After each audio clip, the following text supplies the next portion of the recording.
Hi, second graders. Welcome back to your TV classroom. Today is Friday, January 29th. It's the end of the week. We're going to have a weekend. I hope you're doing well. Let's check in with our zones before we begin our learning today.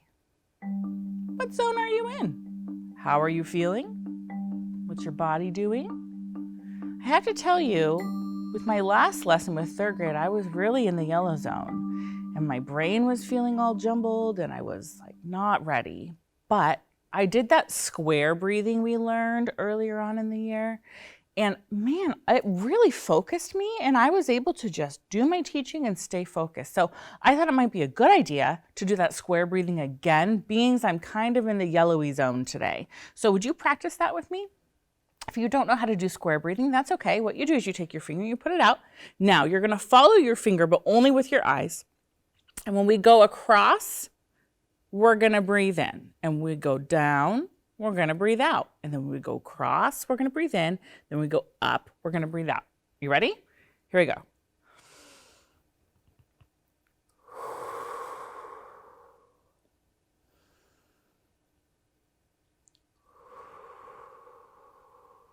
And the important part is following your finger with your eyes and your breath going the speed of your finger.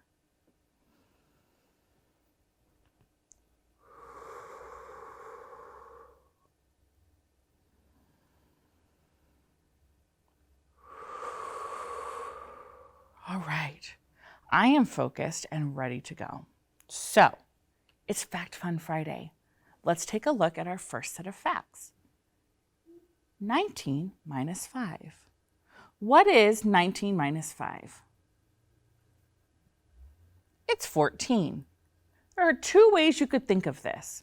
You could say, well, 19 is close to 20, and 20 minus 5 is 15, so 1 less is 14. Or you could say, well, I know that when I take 5 away from 9, I'm going to get 4, and 10 and 4 is 14. Either of those work.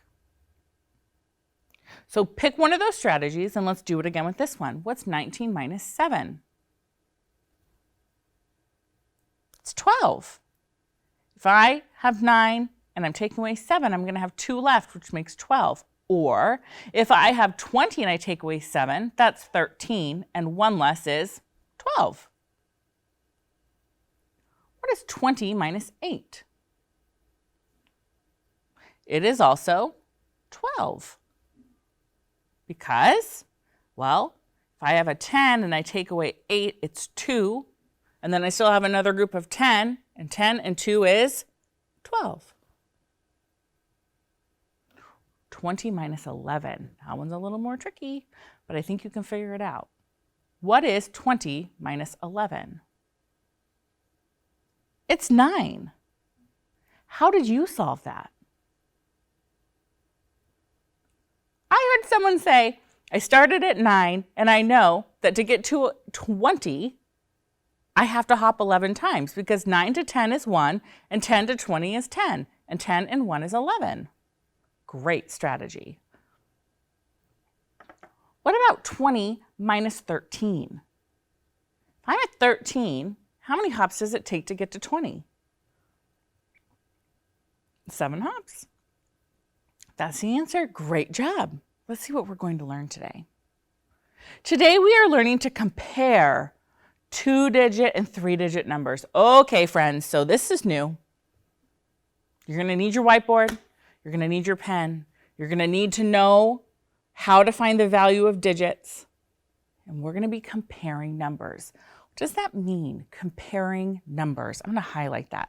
Comparing numbers. It's important.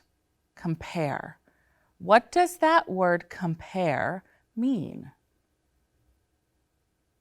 Means to tell how something is similar or different. In math, we compare by saying if something is equal to or if it's greater or less than, right? So blank is greater than blank or blank is less than blank, and we read it like a sentence. Now, a lot of teachers have a trick where like the alligator eats the larger number, but that doesn't help you read it. And I want to teach you how to know which symbol is greater and which symbol is less, okay? All right, So, first things first, we need to write the values in the place value chart. This is where knowing the value of each digit is important. So let's start with the number that's in the hundreds. Start with this number. What is the 2? It's 2 hundreds, right? So I'm going to put a 2 in the hundreds. Would you please make a place value chart on your whiteboard and do this with me?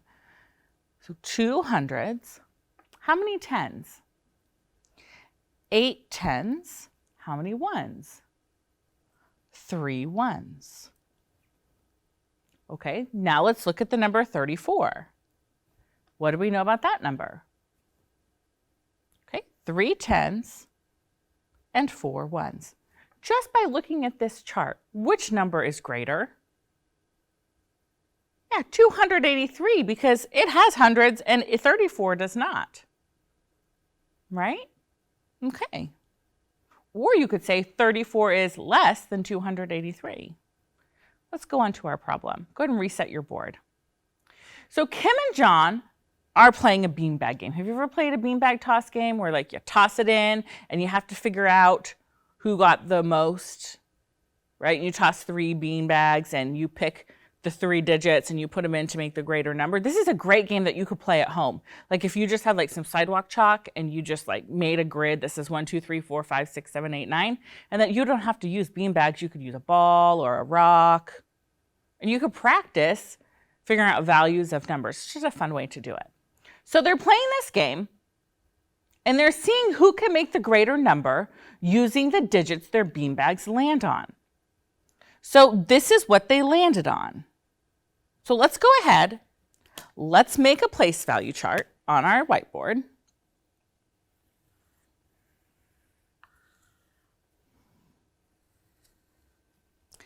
And I want you to figure out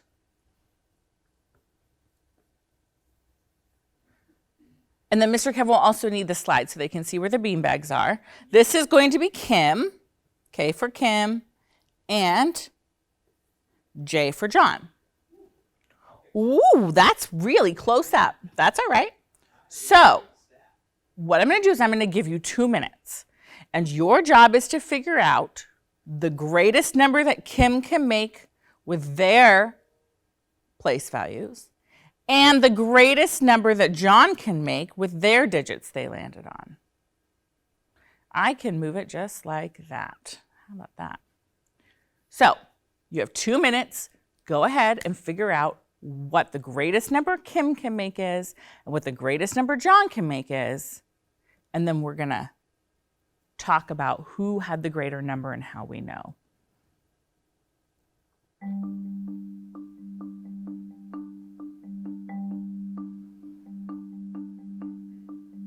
If you can't see, the digits that Kim has are 1, 2, and 4. And the digits that John has are 7 and 9. Now you can put them in any order.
Okay. The greatest number that Kim can make is 421. And the greatest number that John can make is 97. Right? Because if I put the 2 here, that's 200, and 400 is greater. And if I put the 1 here, that's only 100.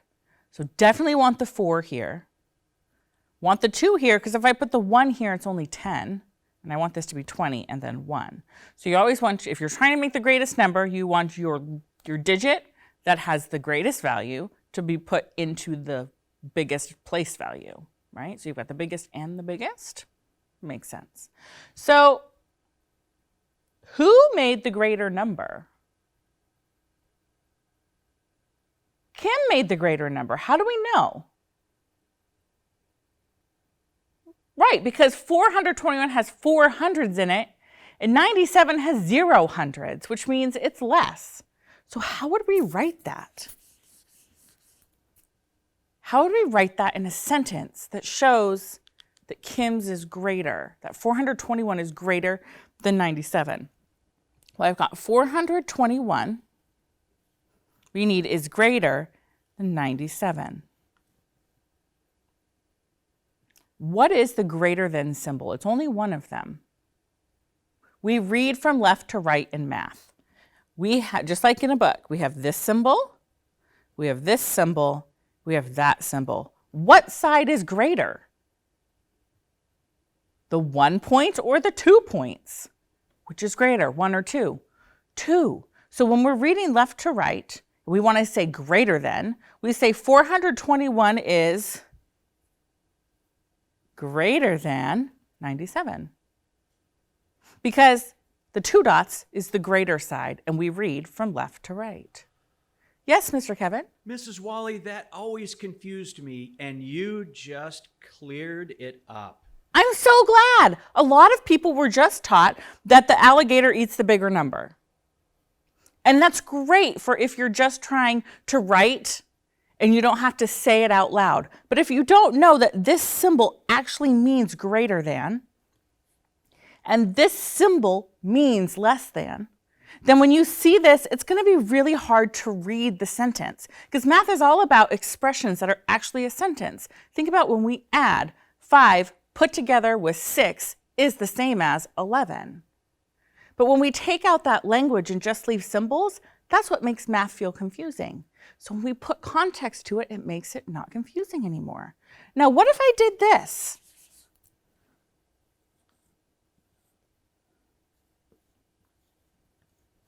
What is the sentence we would read? We would want to say 97 is less than 421. Well, if 97 is the less number, it only has 1 point. And so it makes my symbol that means less than. 97 is less than 421. Ta-da! Let's take a look and look ahead at what we're going to be doing. We can look just at the PowerPoint, Mr. Kevin. So let's look what we're going to be doing during these next few sessions. So they said start with the greatest place value when you compare numbers. Yes, that's what we just did. A place value chart can help you compare numbers. Our place value chart helped us compare those numbers. A place value chart looks like that. Let's look at what it says. What do we see here? The first number is what? It's 89. What's the second number? 152. So we're going to compare just the hundreds in this sentence. And it says blank hundred is greater than blank hundreds. Looking at this chart, we're going to look at this right here, the place value of hundreds. Which one is greater? 1. 100 is greater than, what's the other place value we have? 0 hundreds. You can use the equals and look at that. Look what they said. They said this symbol right here means less than symbol. That's what I was just saying. But it's not an alligator. It's a good if you just have to decide which way it's going to go and you have 2 numbers, and that's an easy way to do it, an easy way to remember. But it's important that you understand that those symbols have meaning, that this one right here is less than. When you see it, you say less than. And this one right here, when you see it, you say greater than. Okay? So the symbol the symbol points towards the lesser number. It opens towards the greater number, which is what we just talked about. So I need to write something. What does this mean? Something is less than something else. So which number is less? 89. 89 is less than 152. Okay, let's look at this. We know there's two things we don't know, but we do know something, and it's this symbol right here. And what was this symbol? Greater than. So blank is greater than blank. So we know as mathematicians, and we need to figure out the number that's greater. Which number is greater? 152 is greater than 89, just like we just did on our whiteboard. So this is what we're going to be doing over the coming days. Now, very quickly, we're going to be comparing 3-digit numbers and 3-digit numbers, which means we're going to have to get very comfortable with finding the value of the hundreds and being able to tell which one has greater amount of hundreds and which one has a lesser amount of hundreds, and using those symbols, okay? Is a 3-digit number always greater than a 2-digit number? Private think time.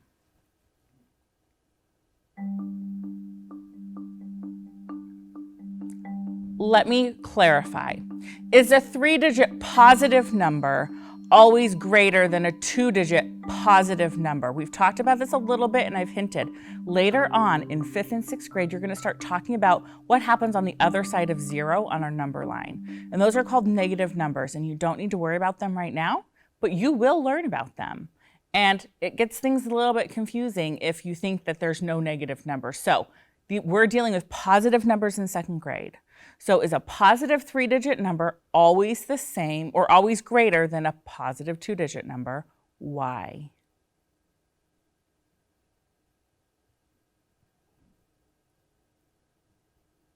What do you think? Okay, so I heard, well, yes, because in a 2-digit number, there's always nothing in the hundreds place value, which means there's no hundreds. And in a 3-digit number, there's always an amount in the place value of hundreds. So if there's always an amount in the hundreds place value, and you compare it with something with nothing, it's always going to be greater. Makes sense. That's really great reasoning. Now today, you're going to do a little bit of homework. And aren't you glad, you can't see it very well, that I told you what those symbols meant? Because on here, you're going to have to write what they mean. This one is the less than symbol.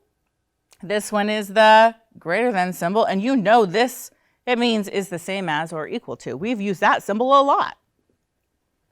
That's the symbol we use the most in math in elementary school, because we're always figuring out how to balance the sides and make sure they're the same. But now we're talking about what happens when they're not the same. What symbols can we use? And then you're going to compare some numbers, and that will be it, okay?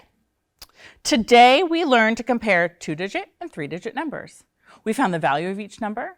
We identified which number is greater, less, or if they were equal, but they weren't. And we used a model to explain our thinking. Our model was our place value chart.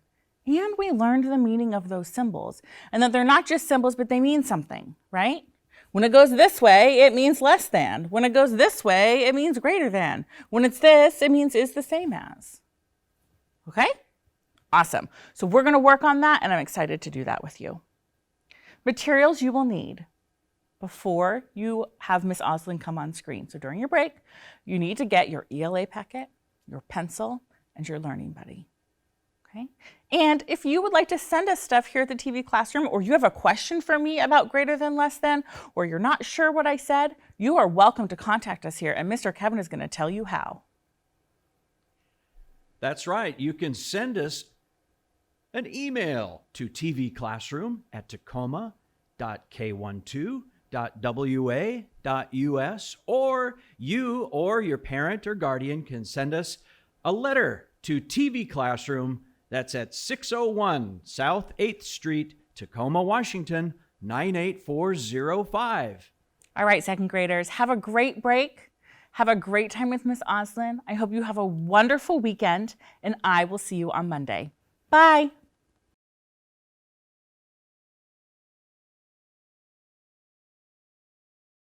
Hello, my name is Denise, and I'm a violinist with the Northwest Sinfonietta.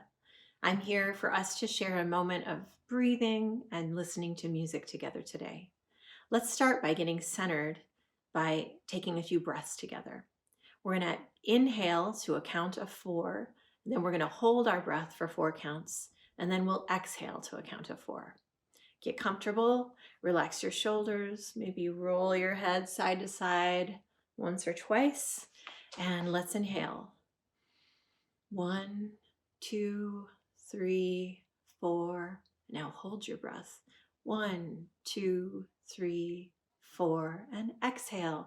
1, 2, 3, 4. Let's do that one more time. This time I won't count aloud. We can all count in our heads. And if you like, go ahead and close your eyes. Ready? Inhale. Hold your breath. And exhale. Well done.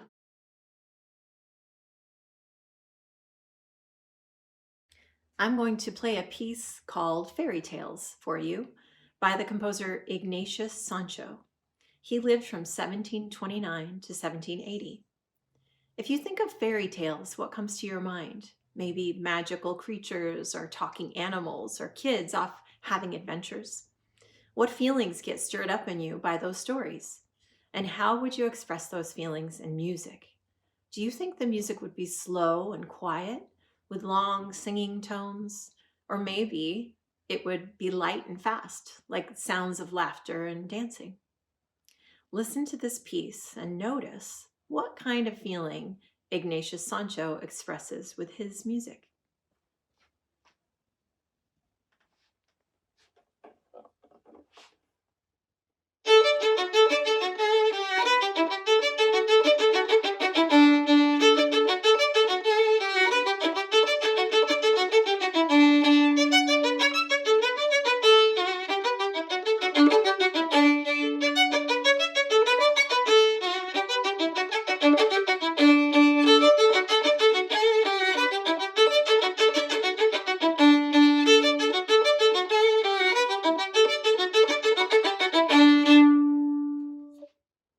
What do you think of that music? It sounds pretty light and happy. You might think that Mr. Sancho really liked fairy tales and that maybe he also had a good sense of humor and was a happy person to be able to write a piece like that. It's amazing to me to know that Mr. Sancho was born in 1729 on a slave ship off the coast of Africa. He faced the world alone because he lost his parents when he was young. Despite being enslaved, he taught himself to read and write and to play music. He spoke out against the slave trade and wrote essays, plays, poetry, and music. Here's another beautiful piece by Ignatius Sancho. It's called Minuet Number 15.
Ignatius Sancho was eventually freed from enslavement and went on to start a business, a successful grocery store, and to become the first Black person of African origin to vote in England. He was also the first Black composer to have his music published. I hope you've enjoyed listening to Ignatius Sancho's music with me and to taking a few breaths together. Hi, second graders. Welcome back from your break. Excellent job grabbing your materials and being ready to continue with our unit on letter writing. Ooh. Whew. Today we are learning that letter writers follow a certain format and structure their ideas to best suit their readers and intended purposes. What that means is we're going to look at how writers of letters start their letters and what strategies they use at the beginning of their letters. And we're going to look at letter introductions in our unit mentor text that we've read and use some of the strategies in our own letters. Now, in your ELA packet on page 26 is this list called the head of a letter. And I want you, if you have your ELA packet, to find this document. I'm going to give you about 15 seconds.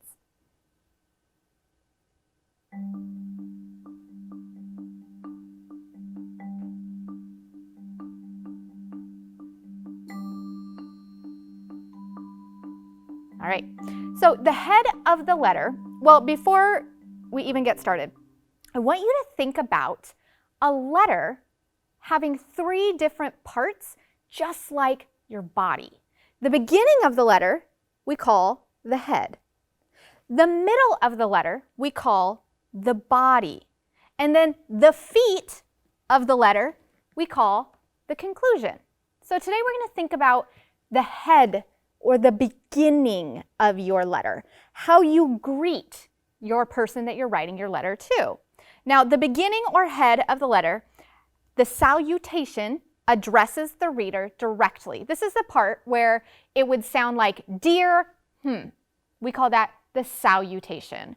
Then you're going to have the greeting line. That's the first sentence of your letter. It could include questions or conversation starters.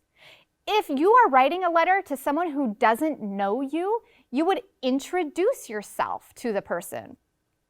It also establishes the purpose for the letter, so it states, this is why I'm writing you. And it might reply to a previous letter, or the writer might state his or her or their opinions or feelings. So what I want you to do is take a moment to read back through your letter and think about who you're writing to. Think about, do they know you? If they don't know you, you're going to want to include in the head of your letter an introduction. And think about, again, what is the purpose for your letter? So I'm going to give you about 30 seconds to get all of that information fresh in your brain. Go ahead.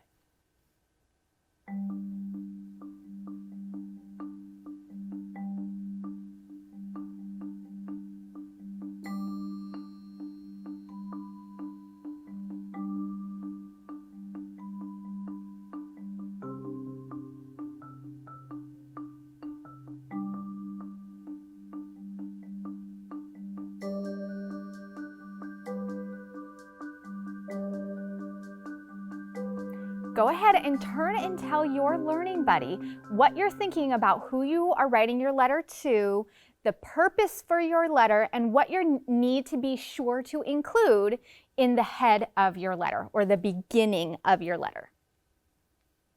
Okay, Gus, I'm thinking about a letter that I wrote yesterday to a couple of principals here in Tacoma, and I've met them, but I don't know them well and they don't know me well. So I definitely used a formal salutation, dear principal, I used their title, and then I started by introducing myself. My name is Lindsay Oslin. I am a TV teacher and I'm writing to you because. So I definitely introduced myself and I established a purpose for the letter. I told them why I was writing them. Now, let's think about this and look at some examples in our mentor text before we begin a new letter today.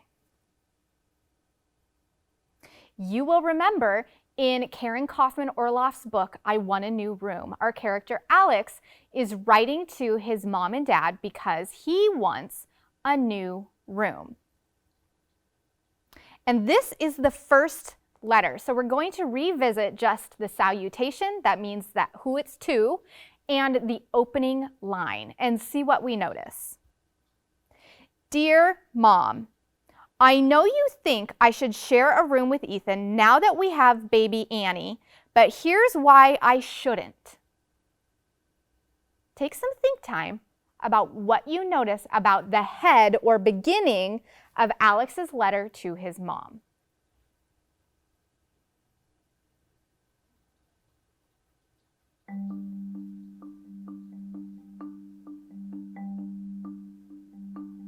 Turn and tell your learning buddy what you notice.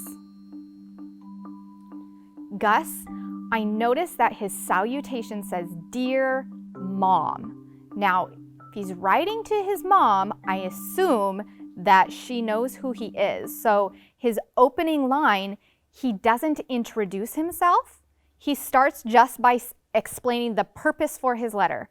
I know you think I should share a room with Ethan now that we have baby Annie, but here's why I shouldn't. That tells me that the purpose of this letter is to persuade his mom why he shouldn't share a room with Ethan. Now, if you are writing to someone that you know, you might consider using Alex's letter as a model where it says, Dear, whoever it's to, and just starts right in with explaining the purpose for the letter. Now, again, if like I wrote a letter to a couple of principals, I would not start this way. I would not, because they don't know me, and I would definitely want to introduce myself before I state the purpose so that they know who this letter is coming from. Let's look at another example in Jardine Nolan's Plantzilla. You'll remember this epistolary story is our character Mortimer writing, and his parents writing back and forth to his teacher, Mr. Lester. And let's look at the very first letter and pay close attention to the head of the letter, which is the beginning. Notice the salutation and notice what the first line is saying. While we're doing that, I want you to think about why do you think the writers began this way, and think about what is the main purpose of this letter. Here we go. June 8, Dear Mr. Lester, I would like to bring Plantzilla home for the summer. Take some think time. Why do you think the writers began this way, and what is the main purpose of this letter?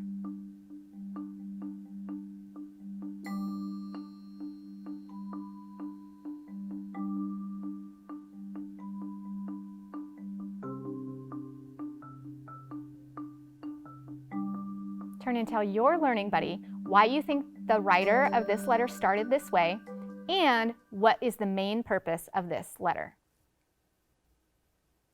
Gus, I noticed that Mortimer began his letter with the date, June 8, and his salutation is Dear Mr. Lester. That's rather formal, using his teacher's title. It's also, for him, a sign of respect to address his teacher that way.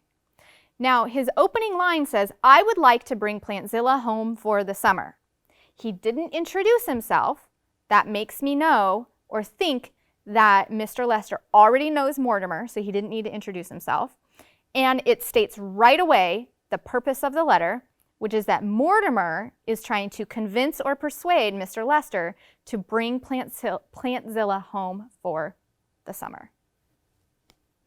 Now, both of these letters that we have read are really good examples of having a salutation, dear, and these are good examples of letters where the recipient, the person getting the letter, already knows the writer. So they do not have to introduce themselves. They just start right away with the purpose of the letter.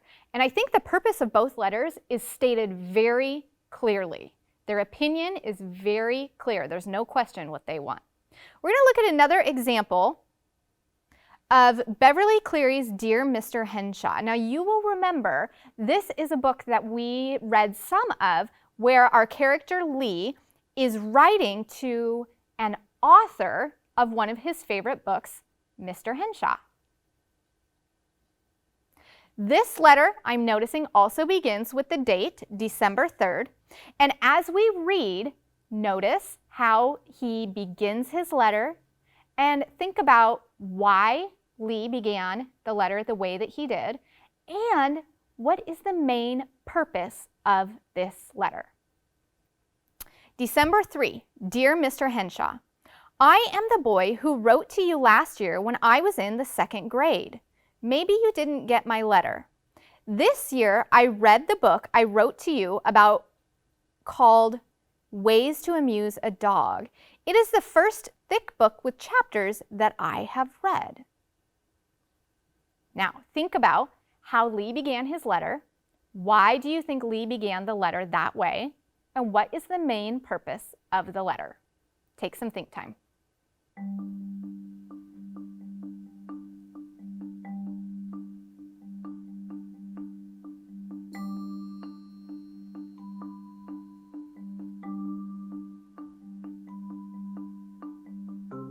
Turn and tell your learning buddy what you notice and think.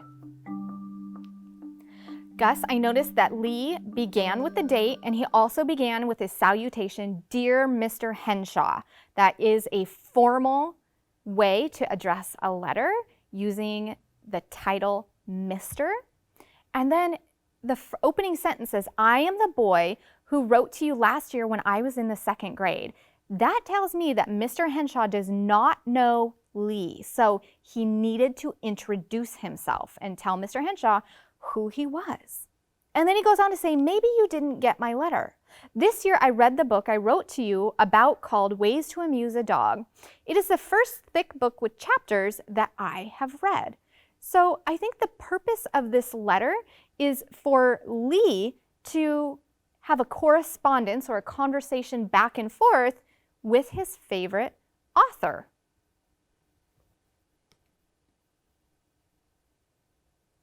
Now that we have seen a couple examples of letters, think about who you're writing your letter to, whether or not they know you, because that's going to make a difference in the head or beginning of your letter. And think about your salutation. How are you going to address them? Think about the purpose of your letter and how you can state that to them. Take some think time.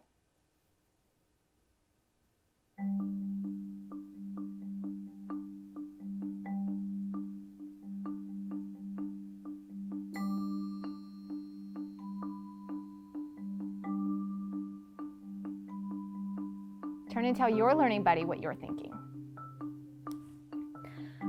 Gus, I think because I've already had an opportunity to practice writing a formal letter to someone I don't know, today I'm going to write a letter to someone that I do know. And I stepped on more Legos this morning. I know, big problem in the Oslin house.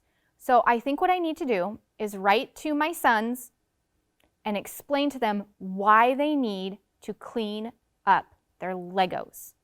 Now they already know me, so I don't need to introduce myself. I can just start with the purpose of my letter. All right, now that you've had an opportunity to think about your salutation, think about the purpose of your letter and what you need to include in your writing notebook, you can go ahead and get started drafting your letter. And I, in my writing notebook, am also going to begin drafting my letter to my sons. And I'm going to start with today's date, which is January 29th, 2021. And my salutation, my letter is to my sons. So I'm going to say, Dear sons, Now again, I don't need to introduce myself because they know if I'm talking to them, they are my sons. So they know this is coming from me and they know me. So I'm just going to start right in with my letter and the purpose for writing my letter. Now the purpose for writing my letter is to convince them that they need to clean up their Legos. So I think, you know what, to really get their attention, I'm going to start with a quote that actually came out of my mouth this morning. Ouch! Then I'm going to say, did you hear me yell that this morning?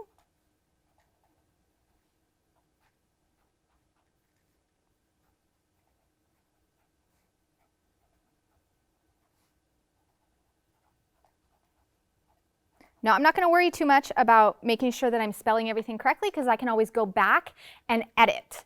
I'm just going to get my ideas out. So I started with a quote, ouch, and then I asked a question to encourage them to write back to me. Did you hear me yell that this morning? It also is going to get their attention. And then I'm going to explain. The purpose for my letter is I stepped on Legos. So I'm going to say, here's why you need to start cleaning up your Legos.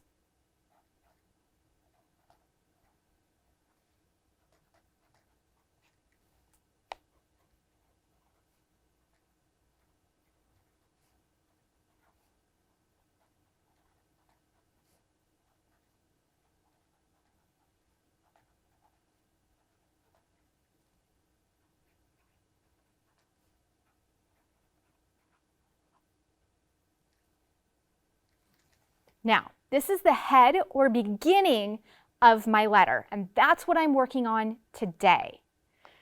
I have the date. I have who it's to.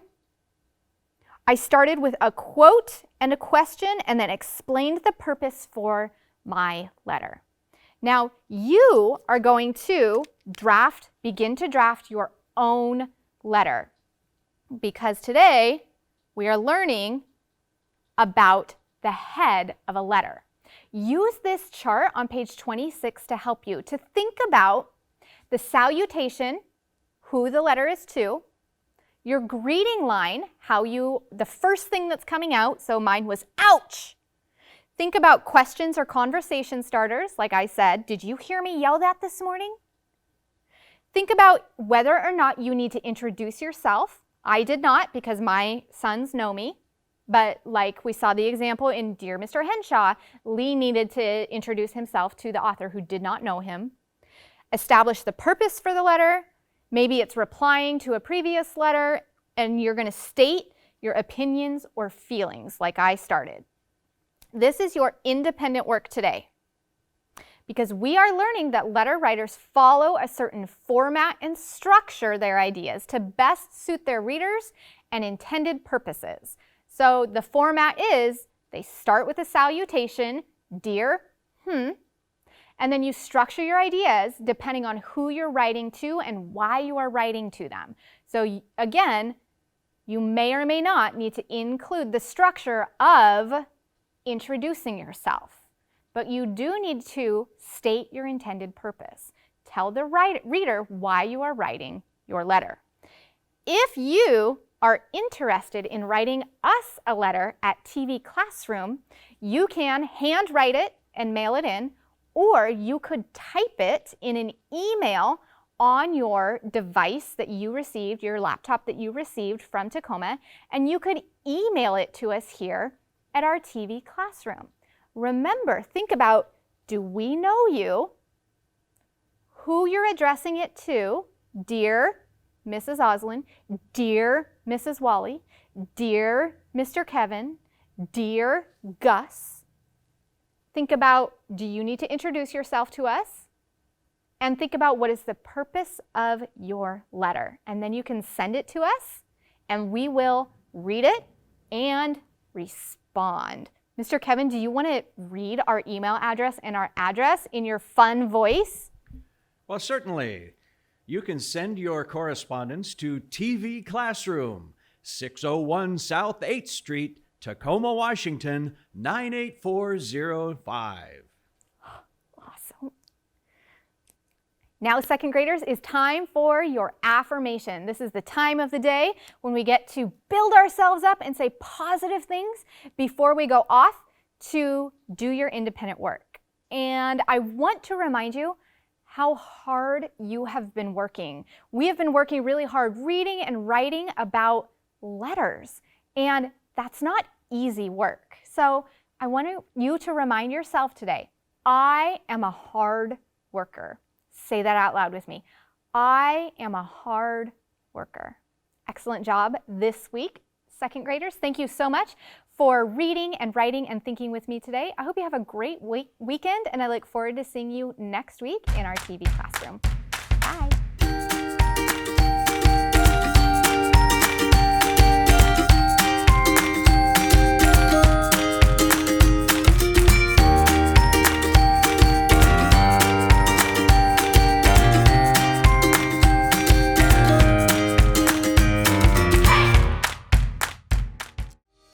Hey kids, we want to see your work.